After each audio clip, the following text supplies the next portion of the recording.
अस्सलाम वालेकुम।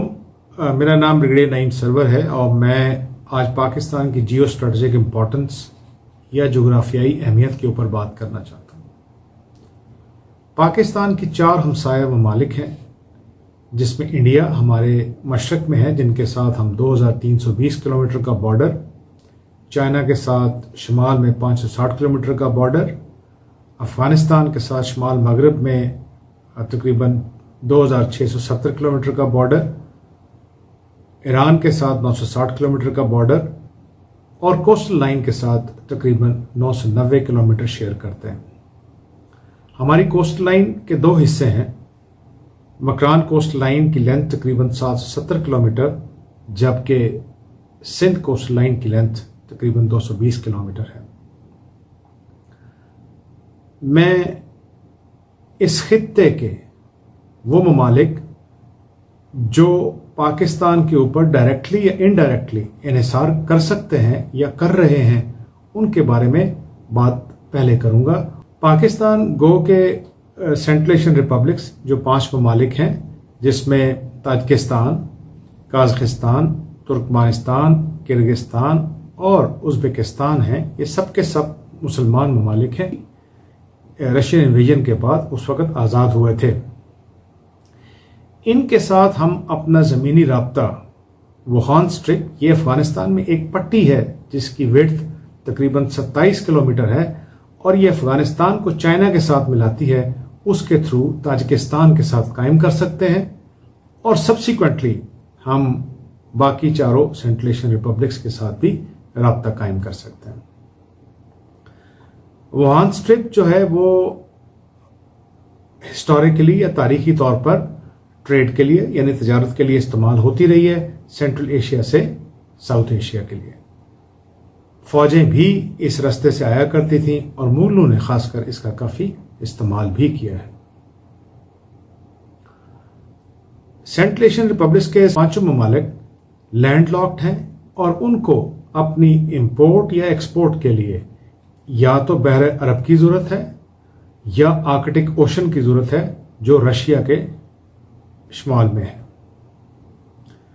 काज़ाकिस्तान Arctic ocean के सबसे ज़्यादा नज़दीक मुल्क है, लेकिन उसका फासला आर्कटिक ओशन से तकरीबन 4500 किलोमीटर है, जबकि ताजिकिस्तान का फासला पाकिस्तान से तकरीबन 1800 किलोमीटर सैली पट्टी से है। अब हम रशिया के बारे में बात करते हैं। रशिया इस खित्ते का एक बहुत अहम और बड़ा मुल्क है। इसके जनूब में कुछ हिस्सा नॉर्थ कोरिया के साथ तकरीबन 18-20 किलोमीटर, चाइना के साथ, मंगोलिया के साथ, कज़ाकिस्तान के साथ, अज़रबैजान के साथ, जॉर्जिया, यूक्रेन के साथ लगता है और इसके शुमाल में आर्कटिक ओशन है, जिससे रशिया अपनी ट्रेड करता है। मैं आर्कटिक ओशन के बारे में बताना चाहूँगा कि आर्कटिक ओशन का normal temperature, average temperature -1.8 degree centigrade है, जो -37 डिग्री सेंटीग्रेड तक पहुँच जाता है, जिसकी वजह से रशिया को अपनी ट्रेड में बहुत ज़्यादा मुश्किलात का सामना है। और यही वजह है कि 1979 को रशिया ने अफ़गानिस्तान पर हमला किया ताकि वो वार्म वाटर्स, बहरे अरब, अरेबियन सी यानी हमारे पानियों तक पहुंच सके। पाकिस्तान इस जंग में अमेरिका का हिस्सा बना और अफ़गानियों की कुर्बानियों से, पाकिस्तान की कोशिश से और ऑफ कोर्स अमेरिका इसमें लीड रोल में था, रशिया को शिकस्त हुई, रशिया टूटा और ये जो सेंट्रल एशियन रिपब्लिक्स जिनकी हमने बात की है, ये 5 मुल्क और कुछ कॉकेशियन कंट्रीज भी मार्ज़ वजूद में आए।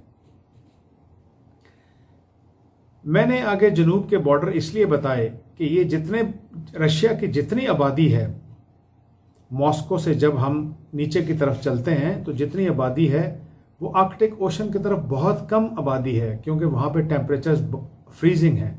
सारी आबादी चाइना, मंगोलिया, कज़ाकिस्तान के बॉर्डर्स के साथ है और ये सारे इलाके आर्कटिक ओशन से तकरीबन 5000 से 7000 किलोमीटर की दूरी पर हैं।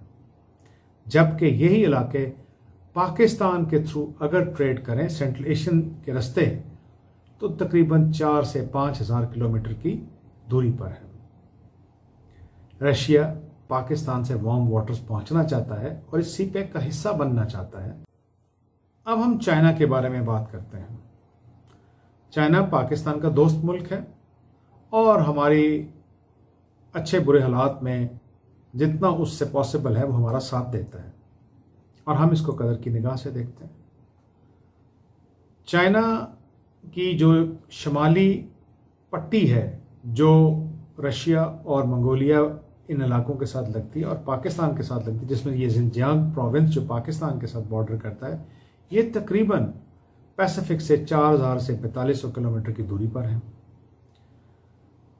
इस पट्टी के तकरीबन 18 से 20 करोड़ लोग वो गुर्बत में हैं और चाइना को इस चीज़ का एहसास है और उनको वो एरियाज डेवलप करके देना चाहता है, लेकिन चूंकि साहिल से वो तकरीबन 4,000 किलोमीटर हैं और दूर हैं, इसके लिए चाइना ने सोचा कि वो पाकिस्तान का रूट इस्तेमाल करें। दूसरा ये कि गॉड फॉरबिड अगर पैसिफिक ओशन में जापानीज के साथ कोई प्रॉब्लम होता है या अमेरिकन के साथ कोई प्रॉब्लम होता है तो चाइना के पास ऑल्टरनेटिव होना चाहिए कि वो पाकिस्तान का लैंड रूट यूज़ कर सके। और तीसरा, पाकिस्तान का रूट इस्तेमाल करते हुए, जिसको हम सीपैक बोलते हैं, इसको इस्तेमाल करते हुए मिडल ईस्ट तक रसाई हासिल करे और अफ्रीका तक रसाई हासिल करे। रिजल्टेंटली ये इनिशिएटिव लिया गया और 62 बिलियन डॉलर्स के प्रोजेक्ट्स जो है वो साइन ऑफ हुए हैं। चाइना के जिनजियांग प्रोविंस तकरीबन 2500 किलोमीटर हमारी साहिली पट्टी से यानी ग्वादर की पोर्ट से है, जिसकी वजह से उसके शंघाई के एरियाज या जनूबी बेल्ट से सपोर्ट करने से तकरीबन 1500 किलोमीटर कम हुआ है। चाइना के बाद अब इंडिया की बात कर लेते हैं। आज़ादी से लेकर अब तक इंडिया का रवैया पाकिस्तान के साथ कुछ अच्छा नहीं रहा। 1971 की एपिसोड ले लें मशरक़ी पाकिस्तान की, पाकिस्तान इंडिया की जंगें ले लें, रशियन इन्वेजन अफगानिस्तान में ले लें 1979 का, जिसमें इंडिया ने नदर अलायंस को सपोर्ट किया जबकि बाकी पूरी दुनिया ऑक्यूपेशन के खिलाफ थी। और इवन ये जो जंग 2 दहाई चली, इसमें इंडिया ने हर दफ़ा जब अमेरिका ने डू मोर कहा उससे ज़्यादा ऊंची आवाज़ लगाई। बदकिस्मती से अमेरिका अफ़गानिस्तान छोड़ गया और जितनी मेहनत इंडिया ने की थी वो सब की सब ज़ाया हुई, जिसमें 80 से ज़्यादा ट्रेनिंग सेंटर्स थे, जिससे वो अफ़गान फोर्सेस की ट्रेनिंग, स्कूलों की ट्रेनिंग, इंफ्रास्ट्रक्चर की डेवलपमेंट वाला भी कर रहे थे। इवन अफ़गान पार्लियामेंट भी बनाई थी। जबकि पाकिस्तान ने इस जंग में तकरीबन 70,000 लोग खोए हैं। पाकिस्तान ने 30 लाख अफ़गानियों को अपना मेहमान बनाया है और पाकिस्तान से ज़्यादा किसी मुल्क को अफ़गानियों के अमल का दर्द नहीं है, बिकॉज़ पाकिस्तान समझता है, और ये मैं बता चुका हूँ, कि अफ़गानिस्तान में अमन होगा तो पाकिस्तान के ट्रेड के रास्ते खुलेंगे, ट्रेड ट्रांजिट के रास्ते खुलेंगे, पाकिस्तान की 60 से ज़्यादा मुल्कों से कनेक्टिविटी होगी, और यही इंडिया नहीं चाहता था। एक्चुअली मैं ये बताना ज़रूरी समझता हूँ कि जिस तरह हम सीपैक का हिस्सा बने 2013 में, बांग्लादेश, चाइना, इंडिया और म्यांमार BCIM के नाम से यही इसी तरह कॉपरेशन बनी, लेकिन 2016 में इंडिया ने इससे बैकआउट किया और उसकी 4-5 बड़ी वजूहात थी। पहली वजह उसकी ये थी कि इंडिया ने फील किया कि ये स्ट्रिंग ऑफ पर्ल्स, ये कि इंग्लिश की टर्मिनोलॉजी है कि इनके गिर्द घेरा इंडियन ओशन में चाइनीज नेवी या चाइनीज मार्केट्स का हो जाएगा, जिसकी वजह से इनकी रसाई फार ईस्ट में, मिडिल ईस्ट में या रीजन के अंदर वो वर्चुअली नहीं रह जाएगी और इनके ट्रेड इफेक्ट होंगे। दूसरा उनका रीज़न ये था कि चूंकि चाइना कश्मीर के अंदर से अपना सी पैक रूट गुजारा है, तो ये इंडिया की खुद मुख्तारी के ऊपर ज़रब है और ये उनको काबिल कबूल नहीं। तीसरा, उनको ये डर था कि हमें अगर हम इसका हिस्सा बने तो हमारे लोगों की नौकरियां जाएंगी और चाइनीज़ जो है वो अपने लोग एम्प्लॉयमेंट के लिए लेके आएंगे। चौथा, और जो बहुत ज़रूरी था, प्रॉब्लम जिसकी वजह से वो गए नहीं उस कॉपरेशन के अंदर, वो इंफ्रास्ट्रक्चर की कमी थी इंडिया के अंदर। उनके पास रेल का, रोड का या रेस्टिंग एरियाज का इंफ्रास्ट्रक्चर नहीं था जो इसको सपोर्ट कर सकता, जो प्रोजेक्ट चाइनीज ने ऑफर किया था। अब इसके बाद इंडिया ने बैकआउट करने के बाद हर सूरत कोशिश की, डायरेक्टली इनडायरेक्टली, कि हमारा सीपैक फेल हो जाए, जो अल्हम्दुलिल्लाह अब ऑपरेशनल मई 2021 में हो चुका है। अब हम बात करते हैं ईरान की। ईरान के साथ पाकिस्तान के तल्लुकात ऊपर नीचे होते रहे हैं, लेकिन हमेशा आगे बढ़े हैं। पिछले 2-4 साल से, जिसमें पिछली दोनों हुकूमतें वो क्रेडिट की मुस्तहिक हैं, उन्होंने बहुत कोशिश की कि ईरान के साथ हमारे देरपा और अच्छे तल्लुकात कायम हों। ईरान के साथ हमारे तल्लुकात इसलिए भी अच्छे होने चाहिए कि वो एक मुसलमान ब्रदर मुल्क है और वो हमें तुर्की के साथ, जो पाकिस्तान का सबसे बड़ा हामी और दोस्त मुल्क है, उसके साथ ज़मीनी रास्ता भी देता है। कुछ चीज़ें रिसेंटली ऐसी डेवलप हुई हैं कि जिसकी वजह से ईरान के साथ पाकिस्तान के तल्लुकात बहुत ज़्यादा बेहतर हुए हैं। उसमें पहली चीज़ तो ये है कि ईरान भी सी पैक का हिस्सा बना है और 25 साल में $400 बिलियन का प्रोजेक्ट्स साइन ऑफ या एग्रीमेंट्स हुए हैं, जिसकी वजह से इंडिया को एक मेजर उस ईरान के अंदर सेटबैक हुआ है, क्योंकि इंडियन इन्फ्लुएंस काफ़ी ज़्यादा था ईरान में, खासकर चाबहार पोर्ट के ऊपर, बंदरगाह के ऊपर।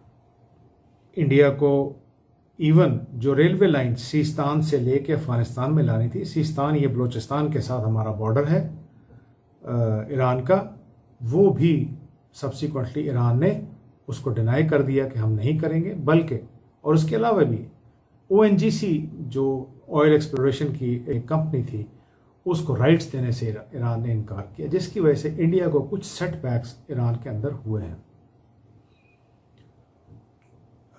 पाकिस्तान ने एफर्ट करके सऊदी अरब और ईरान की टेंशन्स डिफ्यूज कराई हैं और जिसका काफ़ी अच्छा इफेक्ट खित्ते के अंदर पड़ा है। अफ़गानिस्तान के बारे में ज़्यादा कह नहीं सकते, क्योंकि अफ़गानिस्तान के अवाम ने तकरीबन 40 साल जंग देखी है और ये वक्त है कि पाकिस्तान, ईरान, चाइना और रशिया उनको सपोर्ट करें। और मैं तो कहूँगा कि इवन तुर्की को भी अपना हिस्सा उनकी डेवलपमेंट में डालना चाहिए। कोशिश करनी चाहिए कि जल्द अज जल्द एक इंक्लूसिव, जब गवर्नमेंट बन जाती है, गवर्नमेंट तो अफ़गानियों ने बनानी है, वो उनकी अपनी मर्ज़ी से बनेगी, जो गवर्नमेंट बन जाती है उसको ये कंट्री सपोर्ट करें और फिर इनके साथ बैठ के ओवरऑल नेटवर्किंग डेवलपमेंट की जो होनी है उसको करें।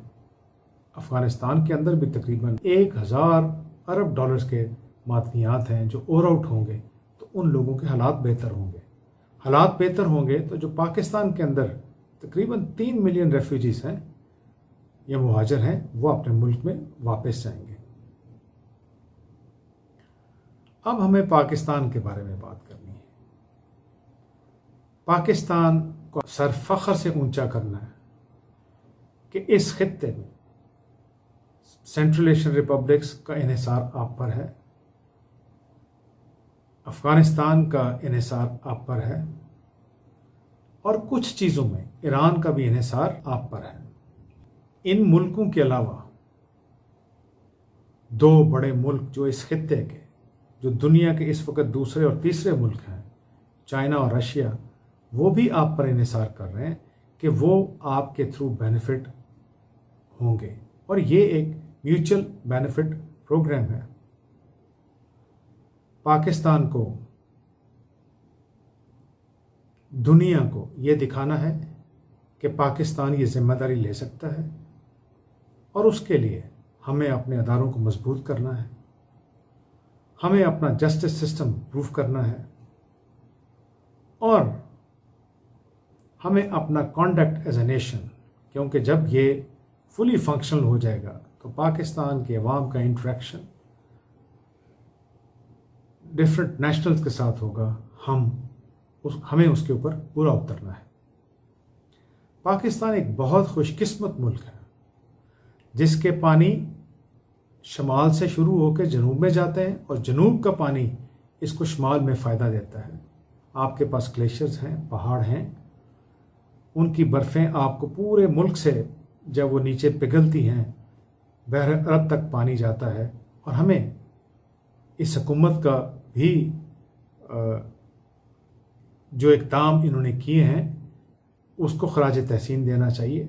डैम्स के सिलसिले में जो पानी के लिए कोशिशें की हैं और इसके ऊपर किसी किस्म की कोई सियासत नहीं होनी चाहिए क्योंकि पानी इस मुल्क की ज़रूरत है और हमें इंश्योर करना है कि जो डीपेस्ट पोर्ट है, one of the deepest port in the world, Gwadar, इसका पूरा फ़ायदा हम लें और हम अपने आप को तो सपोर्ट करें ही करें, लेकिन हम Afghanistan, Iran, central Asian republics, China और रशिया को भी सपोर्ट करें ताकि इस खित्ते में खुशहाली आए और लोग पॉवर्टी लाइन से ऊपर निकलें। पाकिस्तान को अभी बड़ी जिम्मेदारी का मुजाहरा करना है और हर वो मुमकिन कदम उठाना है जिससे हम अपने बलोच भाइयों की महरूमियों का उजाला कर सकें और हमें पूरी कोशिश करनी है कि उनको हर तरीके से जितना मैक्सिमम बेनिफिट हम दे सकते हैं वो हम दें, खा वो कॉन्वॉयस प्रोटेक्शन की सूरत में हो, ट्राइब्स शेयर्स की सूरत में हो, लैंड रेट्स में कमी की सूरत में हो, टैक्सेस की छूट की सूरत में हो या किसी कोटे की सूरत में हो, जॉब्स की सूरत में हो, जिस तरीके से भी हो।